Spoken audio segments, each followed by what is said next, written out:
The Winooski Historical Society has gathered together a group of longtime Winooski residents who have very personal memories of the flood of 1927, and they're going to just recollect those memories for us tonight.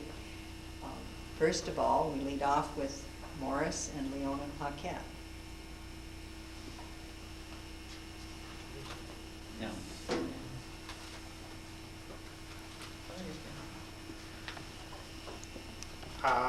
You will be disappointed who have been appointed, and I have been appointed first speaker, but will be brief. Your penance won't be too long. I can remember when I was working in the Champlain mill when the flood broke out. In fact, it was on this particular Friday that all employees were paid. So we had to wait the middle of the following week in order to be able to locate a place that was called where the paymaster would be and begin our pay. But this is not touching the flood too much. And I can remember, and I'll never forget, being a neighbor of ours, that man that crossed the bridge the last time, the last man that crossed that bridge was Mr. Gerard. You remember he had a shoe store on Mallett's Bay. How come he was with Burlington, with people he knew, and without talking all about this, what's happening in front of him, the floods.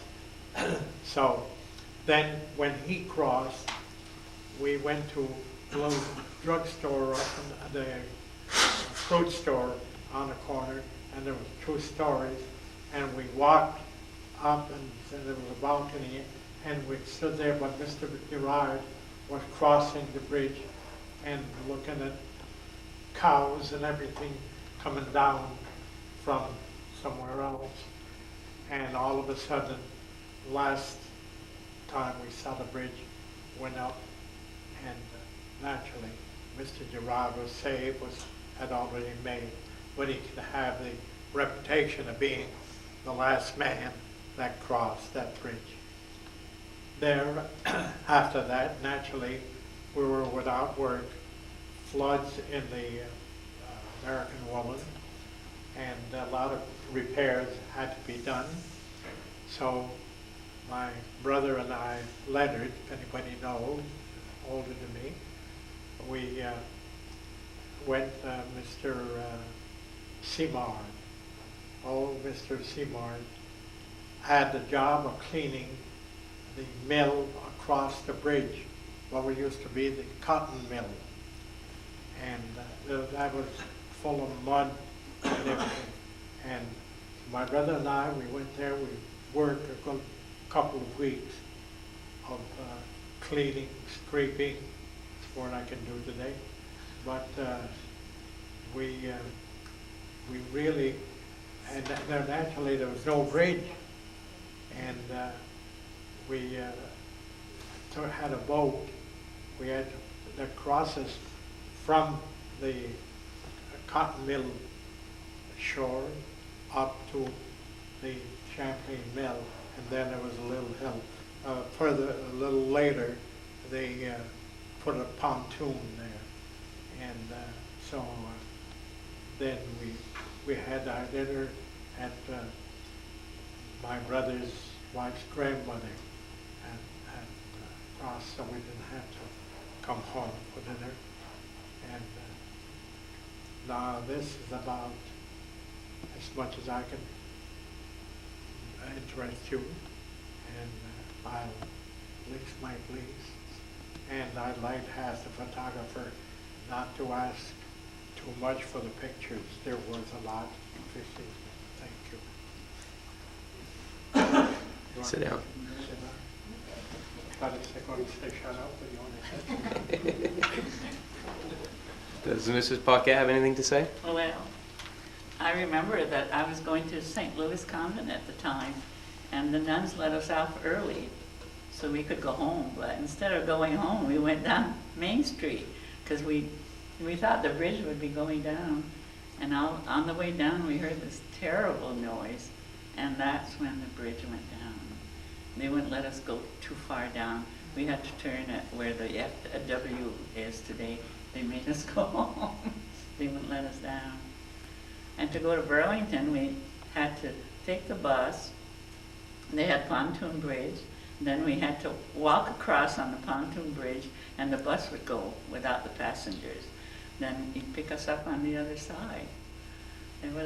When it was cold and raining, it was really hard to walk across there. But people lived through it. Did the electricity go out at that time? No, I don't think so. Not where I live, anyway. Maybe on Main Street.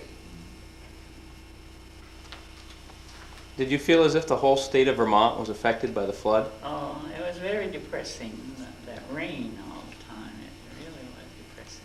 There was a lot of rain. Oh, yeah. It was scary. I was only 14 years old, and I was scared.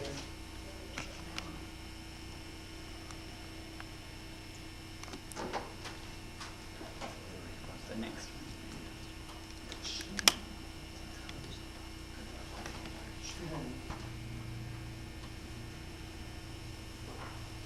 Okay, we were going to school at that time, so when we got out of school, the first thing we did, we walked down, watched the flood.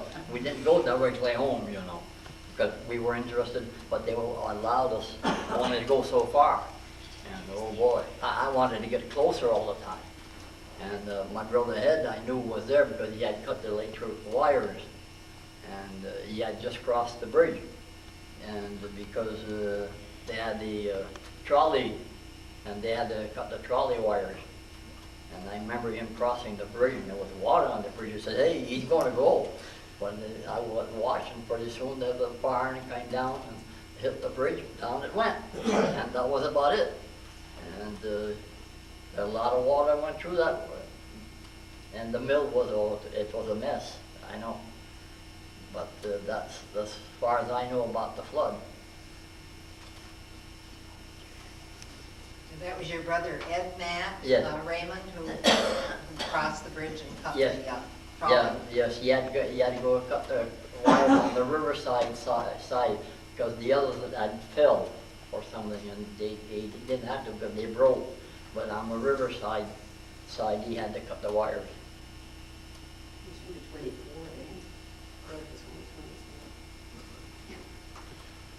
Raymond, do you recall anything about a suspension bridge that went from Riverside Avenue to the American Woolen Mill so the workers could? No, that I don't. All I know, I knew about the pontoon bridge. I didn't know about the suspension bridge. No, I didn't.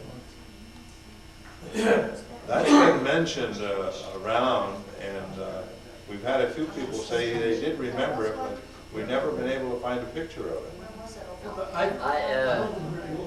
Mr. Ewart took pictures, and it never showed up in any of his pictures. So you remember Ewart, the photographer, and he had taken pictures of all over the place, and I have some of those pictures, and I never saw one with that bridge, only the pontoon.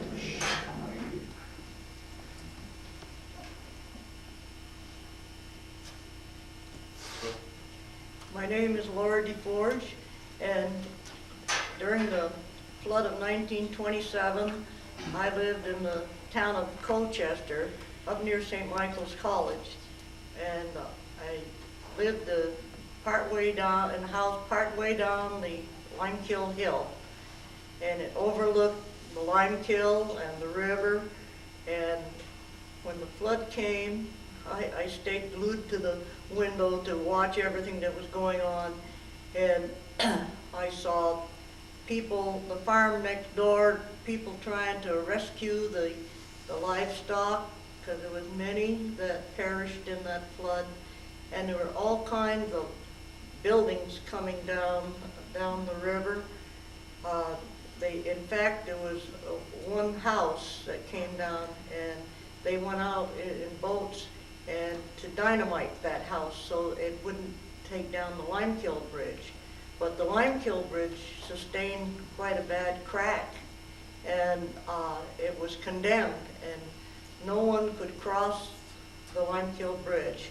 And people living on the other side of the bridge, which is South Burlington, the children were going to the Easton Allen School, the same as I was, and they couldn't go to school for quite a long time because it was quite a while the bridge was condemned there, that no one, not even on foot, would they let anyone cross the bridge. And the water got so high where the railroad track goes by near the Limekiln, it washed out underneath, and I can remember that water coming through the Limekiln yard there, going into the quarry, and quite an amount of water gathered there in the quarry. And it was a long time before my father could go back to work till things were all cleaned up there. And the only way we used to have transportation to go to Burlington was the trolley cars, and of course trolley cars weren't running, and we had to go to Burlington on one occasion. My mother, and she took me, and we went with a neighbor, and I crossed the pontoon bridge. And that's my memories of the flood. Laura, where was the Ethan Allen School you mentioned? Oh, it was about halfway between St. Michael's College and the Fanny Allen Hospital, at one-room schoolhouse, 8 grades in one room. That's where Which side of Route 15 was it on? Beg pardon? Which side of the road was it on? It was on the same side as the hospital. And then when there was no longer a school there, there was a CB club that used the building there, and it burned down. But that's where I got my elementary education, was in the little one-room schoolhouse up there. Would that have been just this side of the cemetery? No, going towards Essex is just past the cemetery. I mean, Okay. the fence was right in, divided the schoolyard there. Yeah. Are there any pictures of that school? But I think I know where there is one. It was after I had got out of school. My brother was going there, and I think my sister-in-law still has the group, the whole 8 grades, out on the little porch there where they took their picture. And I'll see if I can get that.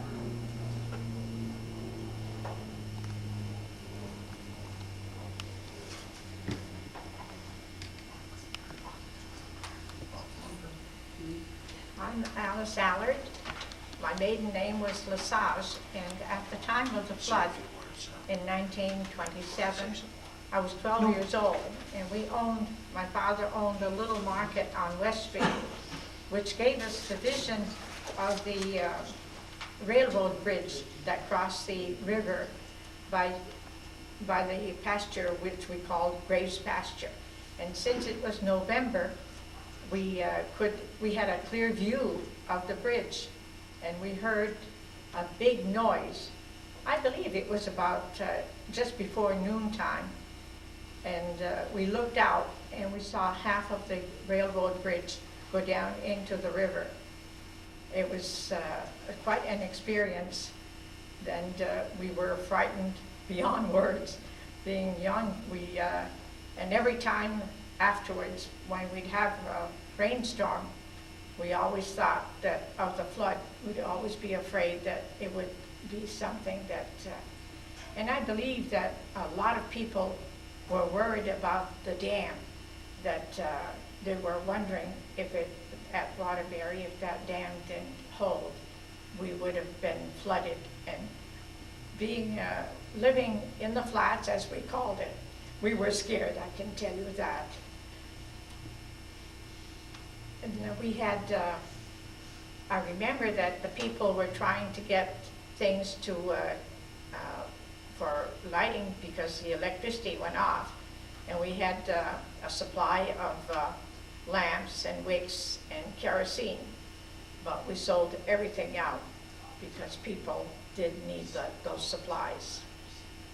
That's my recollection of the 1927 flood.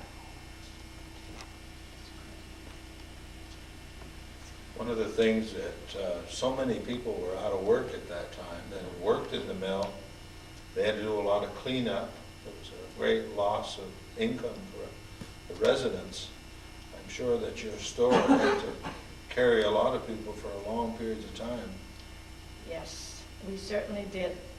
I still have on file some of the bills that we were contracted at that time.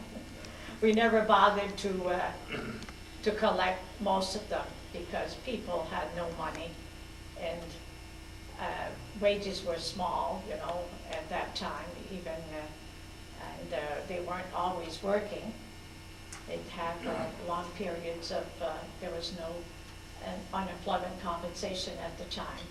So people would get in debt, and with small wages, big families on West Street, we had, it was, I counted from our store to the pasture, which we called the pasture at the time, 101 children. That's a lot of, the families were large at that time. That's probably in about 20 buildings. Yes, probably, Probably just about about, that. yeah. Over 100 children. Yes, families were large at the time. Okay? Anybody have any questions that you want to ask? Thinking up some for the rest of it here.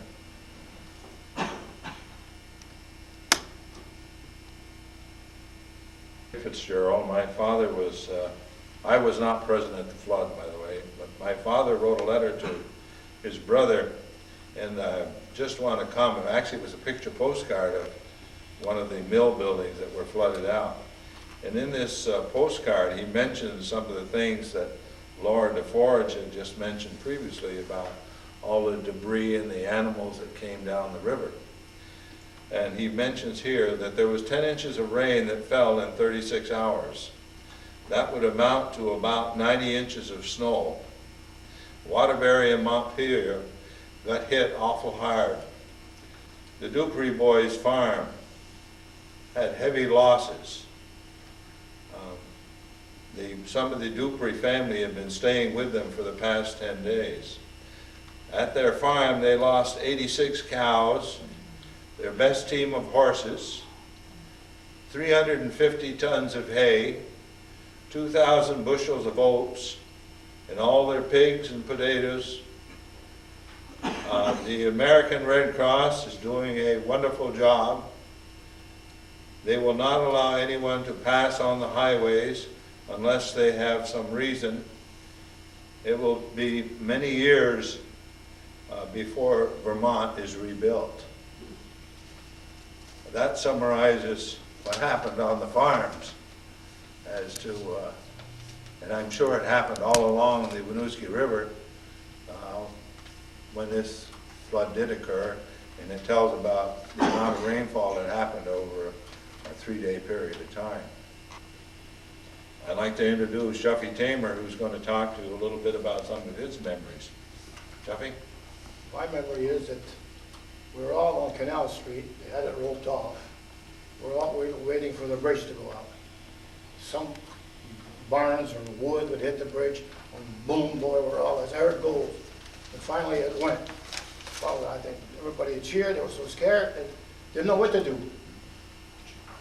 And then they see the livestock coming down. She said cows, horses, or something, I'll tell you. I'll never forget that long as I live. I was a young fellow, 35 years old. And then the things happened that way. Now I'd like to introduce my friend, Bernard Brown. How do you do? Well, the flood of 1927, I was 8 years old. But I used to spend most of my time down on the street. My father had a business, pool room and bowling alley. And I used to spend most of my time down in that area. But then when I wanted to go down to see the flood, my father said, "No, you don't go down there." And so my father was quite definite about what he said. I always did what my father wanted me to do. And so, anyway, I stood out there and watched it, and sure enough, some were going down, others were coming back. I don't remember their names, but anyway, it was quite a day, and trying to think of some of the things that I also saw. But when you're 8 years old, that doesn't make that much of an imprint on you until after it's happened and people start talking about it. Then, of course, you feel that you missed something. Was the Army Corps of Engineers, something like that around? The engineers came from 40th and Allen. They came, well, I don't know if they had been stationed up there, but those people that came down to set the pontoons in was right adjacent to the Champlain Mill that they referred to now, the shopping center. It was right adjacent to it, and it crossed over to Ward 1, and people that lived in Ward 1, there was no problems because they could come to Winooski, or Winooski could go to Ward 1. And my father, mother and father, that would be my grandparents, lived in South Burlington on Heinsberg Road. So my father used to go over, even though they didn't have anything involved. My father just wanted to make sure that his father and mother were doing all right. But I can remember that because I used to go with my father on those occasions. And my grandfather Chastity. My grandfather Chastity, that was one of the first jobs he ever had, was with the little red the stick or whatever it was. He let the people that were going to Burlington give them the stick, and then after they got over there, coming back, they'd drop the stick off to my grandfather. That was a great job my father had for about 3 weeks, whatever it was. But Do you recall, Bernard, that the pontoon bridge, the first pontoon bridge, went out? Yes. That had to be repaired? Yes. well, I don't recall that. All I know is that they had a pontoon bridge, and they did have some soldiers around, and apparently there was maybe a couple of the pontoons themselves probably gave way, but I don't recall that much about it. But I do know I'm quite sure that these soldiers, I don't know if they were from 40th and Allen, or else the 40th and Allen, they went there, and then from there went down to did the engineer work that had to be done. What was the purpose of the red stick that was mentioned? Well, that means that he was going to hold the other people back, and then when they got over on the other side, then the stick or whatever it was, they had the little came the other way, so So not too many people were on the pontoon bridge at oh one well, time. they most of the younger people used to run across, but as I say, let's see, that's 70 years ago. So the pontoon was just one way? No, there were several boats, I guess you want to call them, whatever, and then they laid the planks on there to let them go to Burlington, or Burlington come to Winooski. But it was only one-way traffic. One-way traffic. Well, that's the purpose of having people with a red stick or whatever it was that they had. How long was it after the flood that they put this bridge in? Does anybody recall how long it was after the flood, the bridge going out, that the pontoon bridge was put in? It was put in about 6 weeks to 2 months. 6 to 8 weeks. After the water receded. Yeah, I know. But it was the Army Corps of Engineers from 40th They were from Fort East now? Well, But they had to get the boats up here. Because you I didn't know much about the Army in those days. You know, it's a funny thing, this is in November 27th, and I remember them throwing dynamite. And it seemed to me as if, very early to have ice, pieces of ice coming down the river. But that was the purpose, that they throw dynamite coming down, and one man was killed. The dynamite went off prematurely, and he was killed. Yeah, a soldier. Was that one of the soldiers? One of the soldiers, yeah. Introduce him. My name is Prosper Lamont. Oh, excuse me. From what I can remember, it was on first Friday of the month. We always used to go to mass before we went to school. And so I got up and I looked out the back over the window. We could see all over the, Center Street and Canal Street over. And I said to my father, I said, the water's high. And I said, it looks like they're going through Stephen's machine shop. Wow, my father said, you're crazy. So he said, it can't be that much. So he was getting ready to go to work. When he went to work, about 10 minutes later, he was back home. I said, what's the matter? Well, he said, we can't even get in the mill. The water's going through the whole mill. So I left to go to church. And after church, I ran all the way home. I wanted to see what the hell was going on.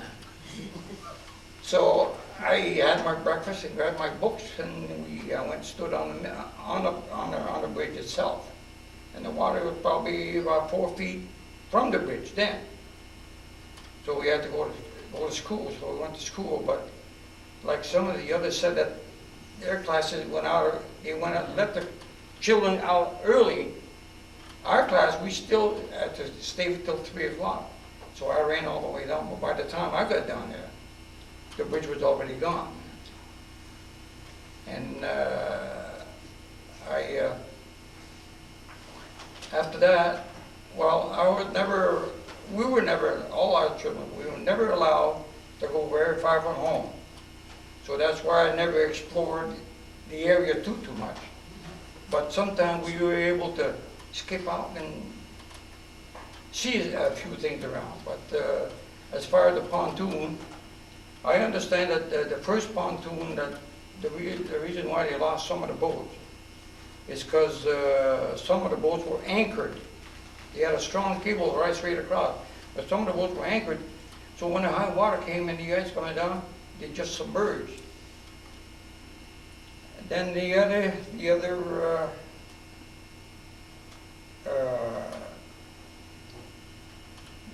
not the pontoon, but I mean the other bridge that they're Suspension bridge. the suspension bridge. I went across it twice, but if my father would have found out, I wouldn't be living today. And it was quite an experience, but I mean, I never saw the bridge because the bridge was already down in the afternoon after we got out of school. How old were you? I was 12 years old. You said Richard's Machine Shop? Where was that? Stevens. Stevens? Machine shop. That was the foundry there, was the foundry or something like Right that. on the bank of the river. It was At the foot of Barlow Street, right where the, Champlain Mill is, parallel to the Champlain Mill. yeah. On Canal Street. About where Super Value is now. Right. Yeah. Hey, Prosper, didn't you tell me one time that you saw us, you saw people crossing on that suspension bridge? Oh, yeah, I did myself, but that's what I I said. mean on a pontoon. On suspension. On the suspension bridge, yeah, I went on the suspension bridge myself twice. Crossing it. Yeah. Because, like I said, if my father would ever found out, I wouldn't be living today. What was the suspension bridge? A 3-rope thing, or? Cables. It's cables. Some of the anchors in the ledge are still there today, just below the generating station. They're still. Oh, that cable that stretches across the river? That stretch across the From river. Riverside It used to be- Avenue to the rocks just above the salmon hole. Yeah. And the employees of the mill were able to go from Burlington to Winooski is It still. was quite a feeling, boy. You know, when the wind was blowing, you were really go up and down and sideways. I only went twice, but I mean, it was quite an experience. Have On you the ever other side, it ended where the new hydroelectric plant is, just on that ledge, anchored right into the ledge. And the Is that purpose there of before the it, flood? Is that where they had the grist mill? Yeah. They call It was past the grist mill, Oh, yeah. right around the curve. but the purpose of it was to get the workers, The the mill employees workers from Burlington Burlington, to... yeah, And that was put up by the mill. by the mill. Yeah. That was in place before the flood. No, that was in place after the flood. After. It was put in there after the flood. Have you ever seen any pictures of it? No, it's a funny thing. I did see some picture way back. At one time, in the main office and the thing, we had a whole stack of photos, and somebody kind of walked away with them. My name, by the way, is Raymond Roy. And my recollection is that the morning of the flood, I skipped school with several of the boys my age, and we wanted to see the bridge. I mean, go down the river. And the nuns came and rounded us up and brought us back to school. And we had to stay a little while after school, probably half an hour after school. But the great fear at the time of the flood were the little river dam up in Waterbury breaking. If that would have collapsed, all of the flats and up to East Allen Street would have been flooded. Now, the O'Brien family, John O'Brien, Dr. O'Brien, and Bill O'Brien, I mean, that family spent 2 or 3 days with us on top of the hill for fear that that Waterbury Dam might collapse and the whole thing would flood. And then the flats would have been pretty well inundated at the time. That was our worry. Yeah, but it was really quite an experience, really. And back at the Champlain Mill, there was a power plant, and that was washed away by the mill.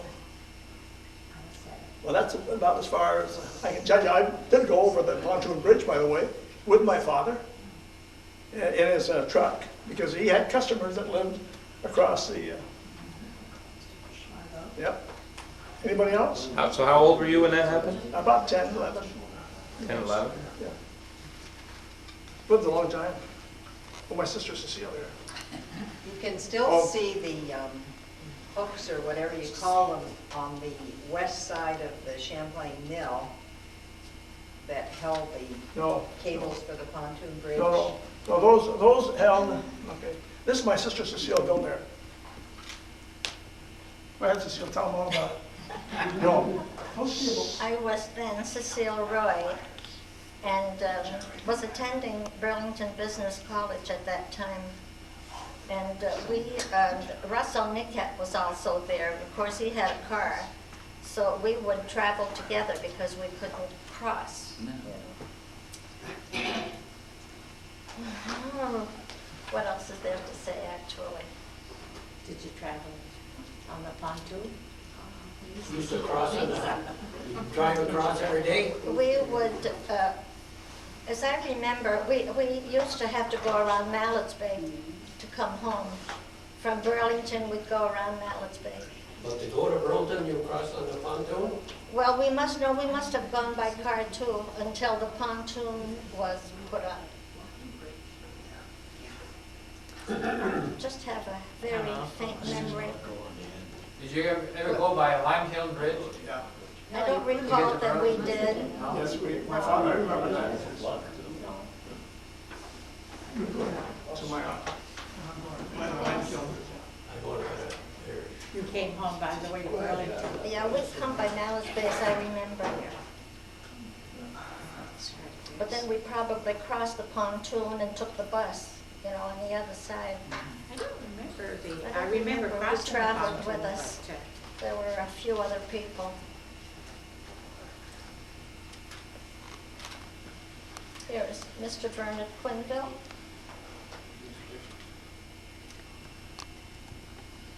Well, I was,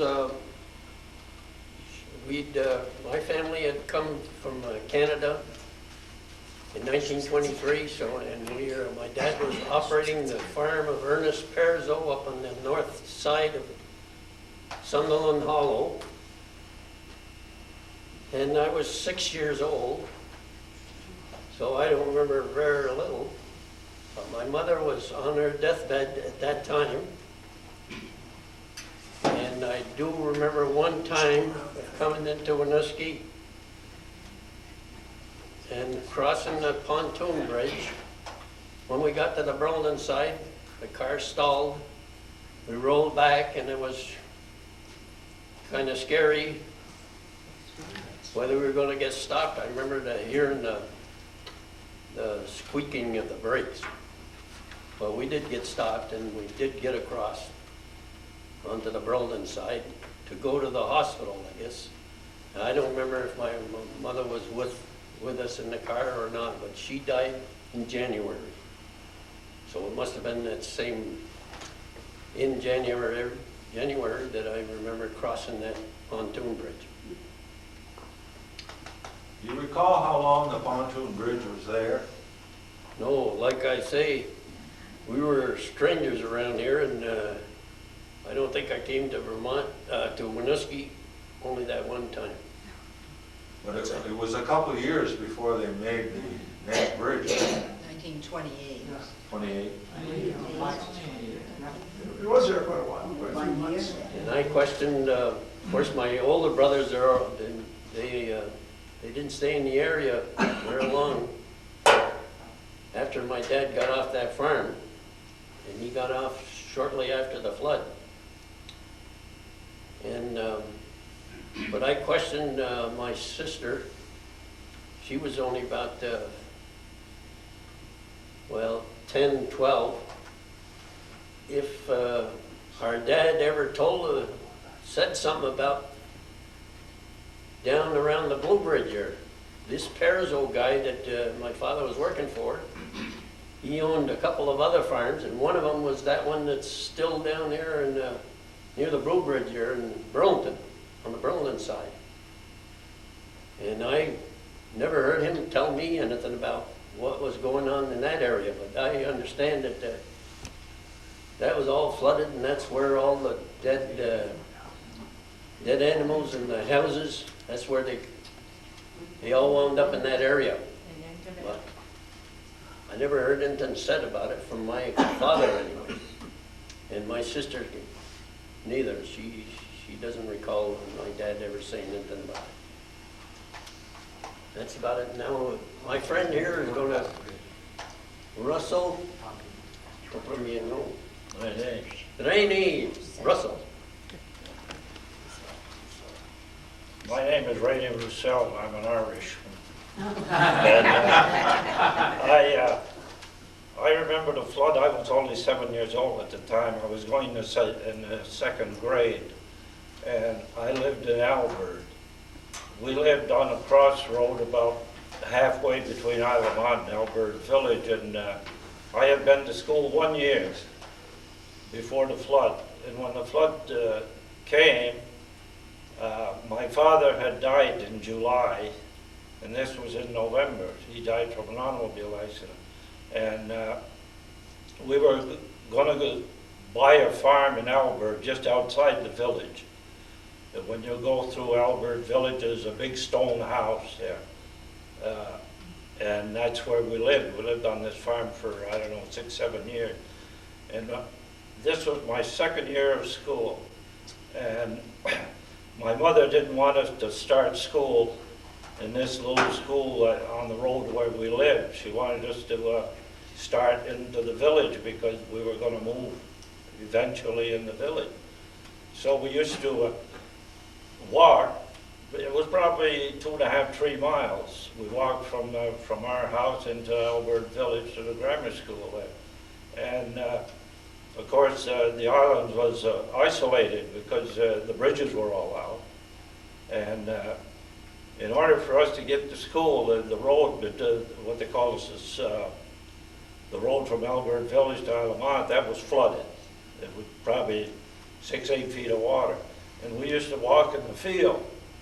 probably 2,000 feet from the road, out in the field to go to Albert Village. And of course, there was no food. They couldn't bring any food into the village or down in Albert, so they gave permission to the game warden to seine fish. Back in them days, there was a lot of fish in Lake Champlain, and they had these long, long seines, and they used to seine fish, and anybody that wanted fish or were short of food, they'd go down there and get what fish they wanted. And they done that for, I don't know, probably, well, until the ice froze over in the lake in December, the last part of December, I guess the lake froze over, and they couldn't seine anymore. But I guess by then, I don't know, of course, but by then they probably had some sort of bridges put across so that they could get trucks and stuff to get food down into the village. And as far as pontoon bridges, I was in the Army, and I was an Army engineer, and I built probably 35 pontoon bridges in Europe. So I know a little bit about pontoon bridges. In fact, I built 2 across the Rhine River, helped to build 2 across the Rhine River. So I know a little bit about pontoon bridges. And they're work to put up, but they're very, very dependable one time you get them in and get them anchored the way they're supposed to be. So that's about all I've got to say. So when you went to school, you walked along the lake shore? Well, it wasn't on the lake village? shore, it was more or less in the farmer's cornfield. Because of the rising Because water? the water it was probably 6 feet of water on the road. So you couldn't walk in the road. It was, you know. Did you go into Canada at all for food or anything like that? No. Well, they could have, but I was, as I say, I was only 7 years old. So, but I remember going to school through the fields to get into the village school and go to school. We want to thank everyone who participated tonight and shared their memories with us. I'm sure in years to come it will be even more meaningful than it is now. We especially want to thank Scott Lacourse. Thank you, Scott.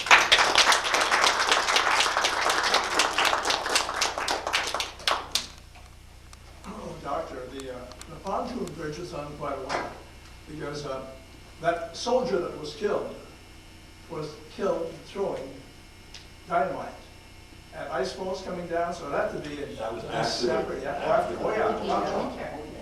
was January or February. It must have been into January, December, January.